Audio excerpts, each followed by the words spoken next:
Mr. William Hallenbeck. Thank you.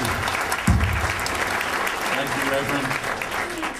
I'd like to thank Holla for sponsoring this event and thank all of you for attending this evening to hear from Nick and I and our platforms and what we feel about Hudson and how we feel Hudson should move forward. I'd like to introduce a couple people before I start, if I may. I'd like to introduce my wife, Pamela, of 19 years in the front row here. My daughter, Shannon, is also here. My son, Christopher, I wanted him to come, but he's a junior and a varsity football player, so he chose to go to football practice, and I couldn't argue with him in that respect. So.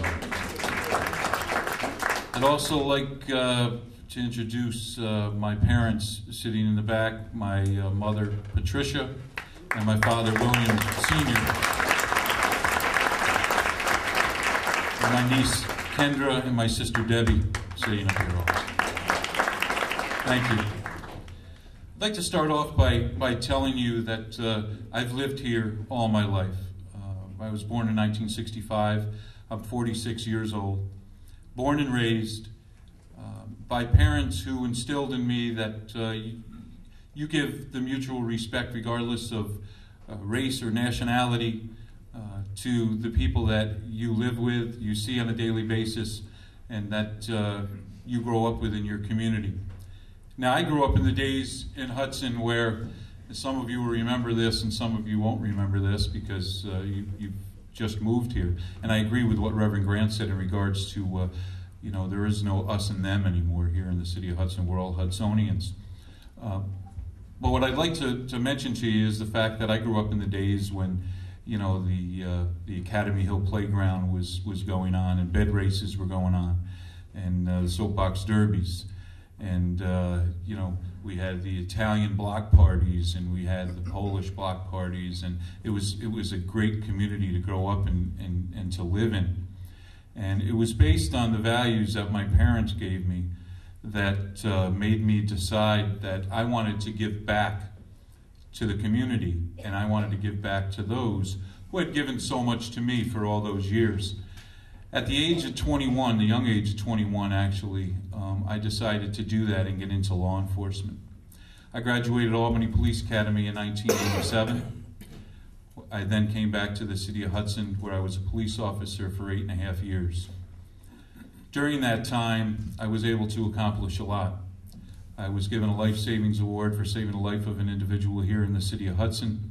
I was given a lot of meritorial service awards, and was one of the first officers to be involved with community policing down below 3rd Street and start a neighborhood watch at the Hudson Terrace Apartments, which then moved to the high rise and then Providence Hall.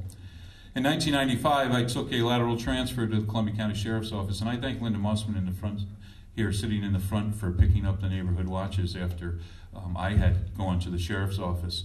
When I took the lateral transfer at the Sheriff's Office, I was made a drug abuse resistance education instructor in the year 2000. As a DARE instructor, I instructed DARE to over 10,000 kids in a 7-year period at the schools of Ichabod Crane, Germantown, New Lebanon, and Taconic Hills. I was made a Deputy of the Year at the Sheriff's Office in 2002, and in 2007, after a 21-year career, stellar career as far as I'm concerned, I decided to retire. The reason I got into law enforcement was because I wanted to give back and I wanted to serve the public. When I got out of law enforcement, I ended up starting as a safety officer, or being hired as a safety officer at the Hudson School District, where I presently am a safety officer and have been for the last 5 years.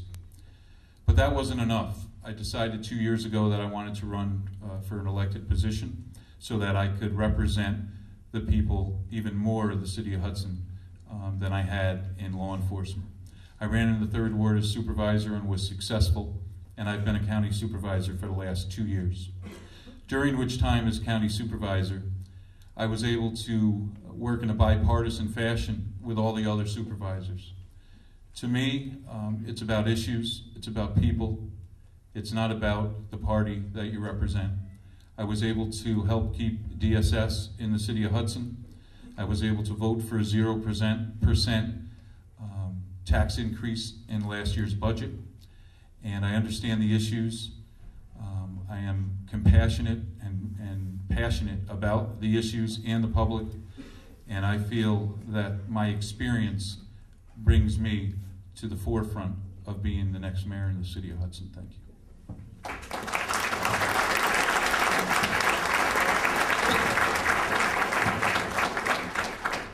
Thank you. Mr. Nicholas Haddad. Hello. Thank you. Thank you very much. My name is Nick Haddad, and I'm running for mayor. And I thank you, Halla, for sponsoring this debate, and I thank you, Bill Hallenbeck, for participating with me tonight, and to everybody in the room for your attendance.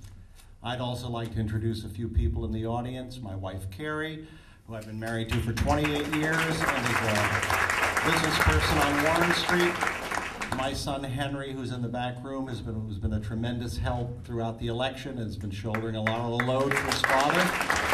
Thank you very much, Henry. And I'd also like to draw your attention to my father, Art Haddad, who's sitting in the front.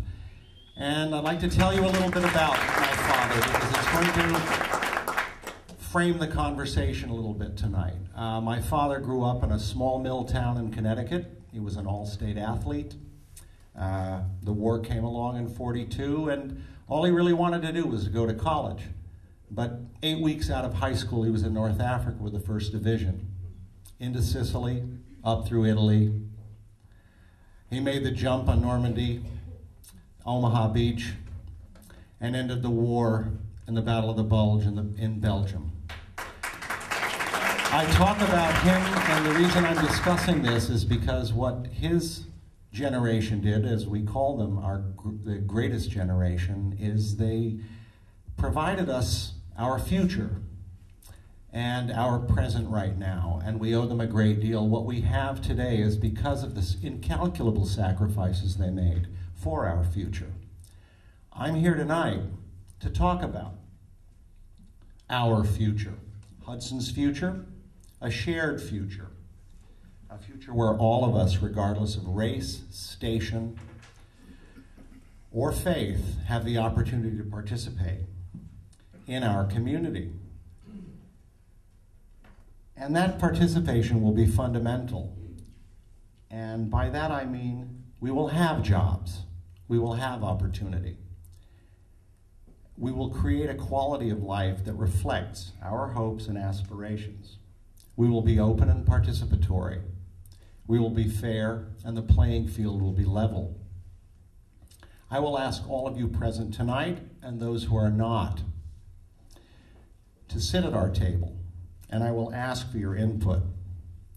I bring to this future real-world experience, the experience of creating successful jobs and managing people.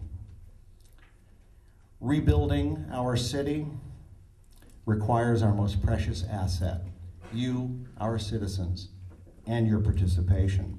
I ask each and every one of you talented people in this room the question, what can you do to make Hudson reflect your aspirations? We will discuss education, how essential it is that our public schools reflect and mirror our dreams and our memories, and how we can make our schools a magnet for people to want to participate in our future and in our community. We will encourage small businesses to relocate here. We are more than shovel ready, and we have a ready-to-go workforce ready to fill those roles. Those small businesses will provide us revenue, and that revenue stream and those jobs will help underwrite our future. We must talk about taxes and affordable housing. We need complete transparency. We must also ensure that everyone in this city has access to safe and affordable housing. We must become Hudson-centric and realistic in the knowledge that for our future To be bright, we must work together. Putting partisan politics behind us and sitting down at a table with no anger nor agenda, with only the best of purpose in mind. I know this won't be easy, nor will it happen overnight, but I know this, that I can count on each and every one of you in this room to help me create this future, for I know we share the same hopes and dreams. That is my promise, and thank you.